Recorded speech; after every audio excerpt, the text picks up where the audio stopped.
আলহামদুলিল্লাহ ওয়াসসালাতু ওয়াসসালামু আলা রসুলিল্লাহ। এখন আপনাদের সামনে কারবালা সংক্ষিপ্ত আলোচনা করব।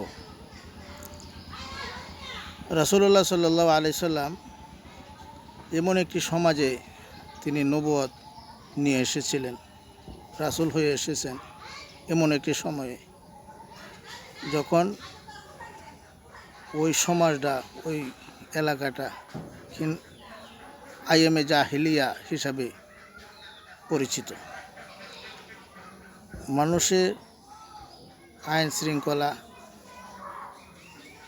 নিয়মানুবর্তিতা বলতে কোনো কিছু ছিল না। তারা মূর্তি পূজার করত এবং তারা বিভিন্ন গোত্রে তারা বিভক্ত ছিল।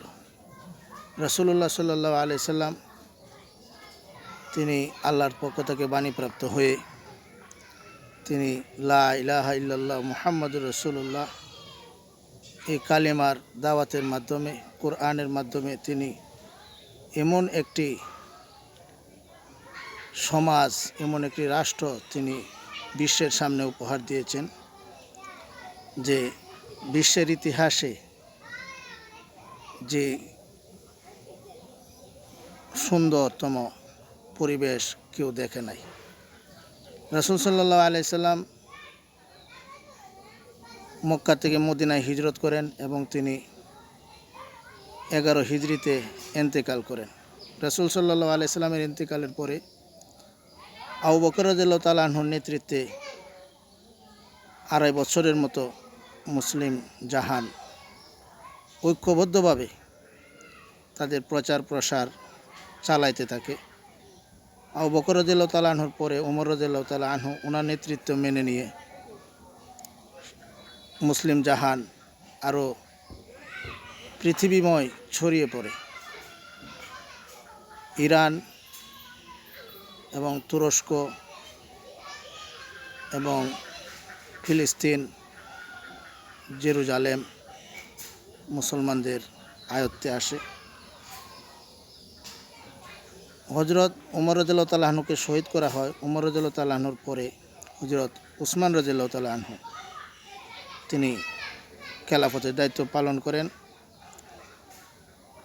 35 হিজরি পর্যন্ত একটা লম্বা সময়, 35 বছর, এর মধ্যে ইহুদি খ্রিস্টানরা দেখল যে মুসলমানদের ঐক্যবদ্ধতা, মুসলমানদের একতা তাদেরকে বিশ্বের মধ্যে সুপার পাওয়ার হিসাবে দাঁড় করিয়েছে এবং আল কোরআনের শাসনের মাধ্যমে যে মুসলমানগণ একত্রিত হয়েছে নবীজির নেতৃত্বে, তাদের মধ্যে ফাটল ধরানো না গেলে তারা কখনো সফলকাম হতে পারবে না।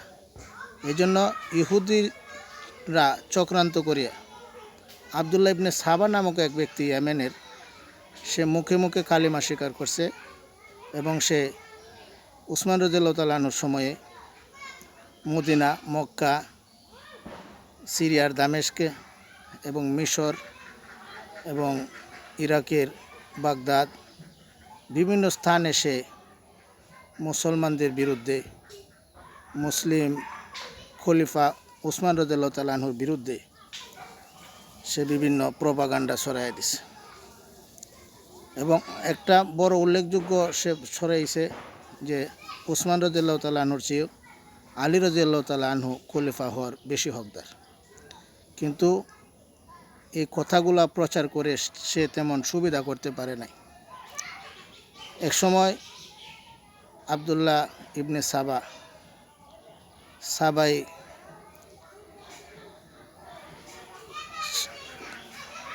সে চক্রান্ত করে উসমান রাদিয়াল্লাহু তাআলা আনহুকে শহীদ করে এবং আলী রাদিয়াল্লাহু তাআলা আনহু উসমান রাদিয়াল্লাহু তাআলা আনহুর পরে খেলাফতের দায়িত্বভার গ্রহণ করেন।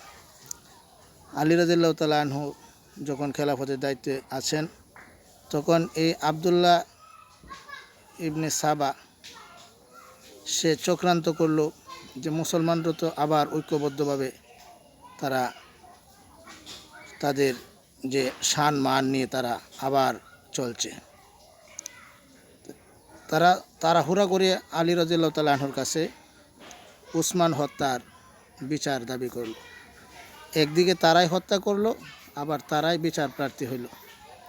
আলী রাদিয়াল্লাহু তাআলা আনহু তিনি বিচক্ষণ মানুষ ছিলেন, তিনি বুদ্ধিমান ছিলেন। তিনি তাদের চক্রান্ত বুঝতে পেরে তিনি সময় উপযোগের জন্য তিনি বিলম্ব করছিলেন। তারা এই সুযোগে হযরত মুআবিয়া রাদিয়াল্লাহু তাআলা আনহুকে তারা বিভিন্নভাবে উস্কানি দিতে লাগলো। মুআবিয়া রাদিয়াল্লাহু তাআলা আনহু আলী রাদিয়াল্লাহু তাআলা আনহুকে বললেন যে আপনি ওসমান হত্যার বিচার করেন।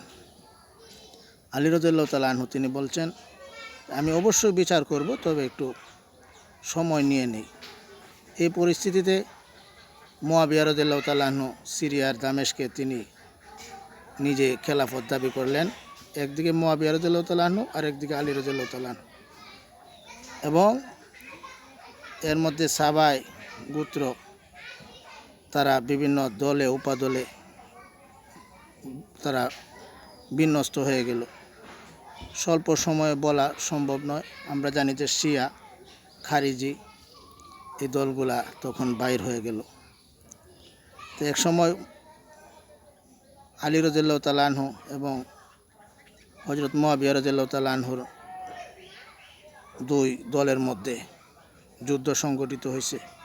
সিফিনের যুদ্ধ এবং জঙ্গে জামাল, যে যুদ্ধগুলোর মধ্যে মুসলমানদের ব্যাপক ক্ষয়ক্ষতি হয়েছে। প্রায় 90,000-এরও বেশি লোক শাহাদত বরণ করছেন।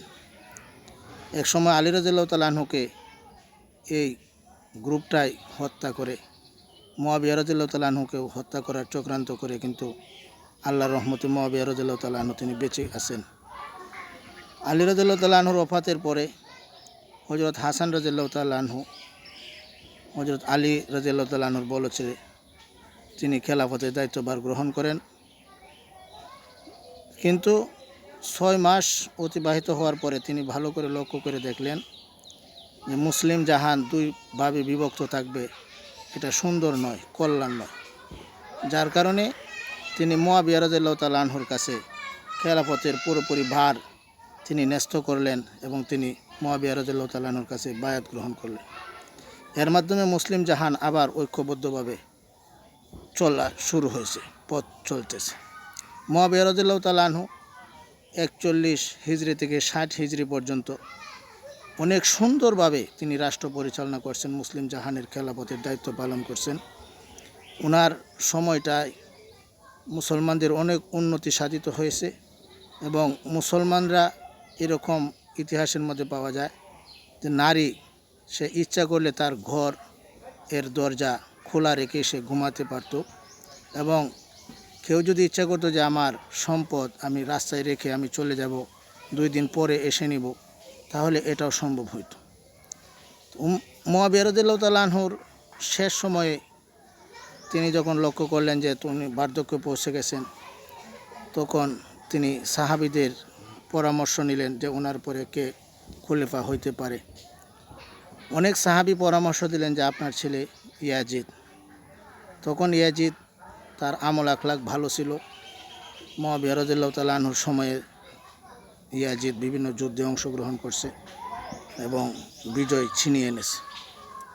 তো মুআবিয়া রাদিয়াল্লাহু তাআলা আনহু ইয়াজিদের পক্ষে, নিজের ছেলের পক্ষে বিভিন্ন লোকদের কাছে তিনি পরামর্শ করছেন এবং বলছেন যে আমার পরে ইয়াজিদ খলিফা হবে।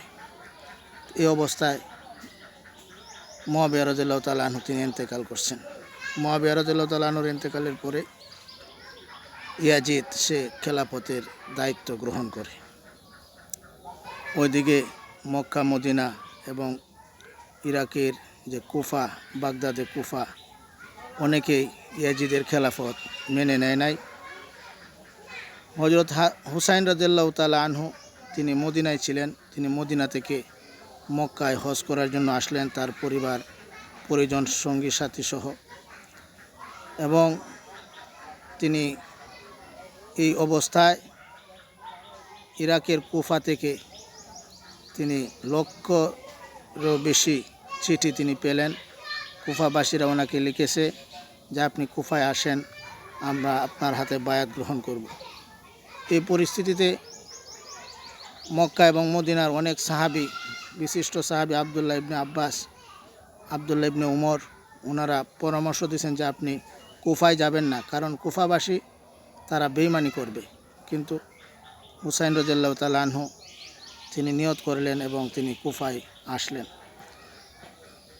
10 মুহররমের ঘটনা কোনো কোনো বর্ণনায় পাওয়া যায় হুসাইন রাদিয়াল্লাহু তাআলা আনহুর সঙ্গে 72 জন ছিলেন, কোনো কোনো বর্ণনায় 80 জন, কোনো কোনো বর্ণনায় কম বেশি রয়েছে। হুসাইন রাদিয়াল্লাহু তাআলা আনহু উনি 70 পক্ষ নিয়ে তিনি যুদ্ধে ঝাঁপিয়ে পড়লেন। একে একে সকলে শহীদ হয়ে গেল।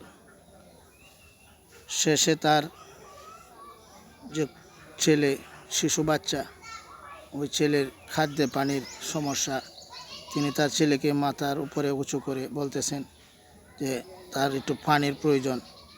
কিন্তু ইয়াজিদের বাহিনী তীরের আঘাতে ওই ছেলের মৃত্যুবরণ করছে, শাহাদত বরণ করছে।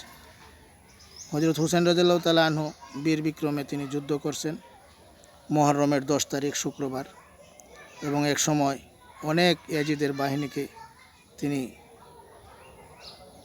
হত্যা করে তিনি নদীর ধারে পানির কাছে গেছেন।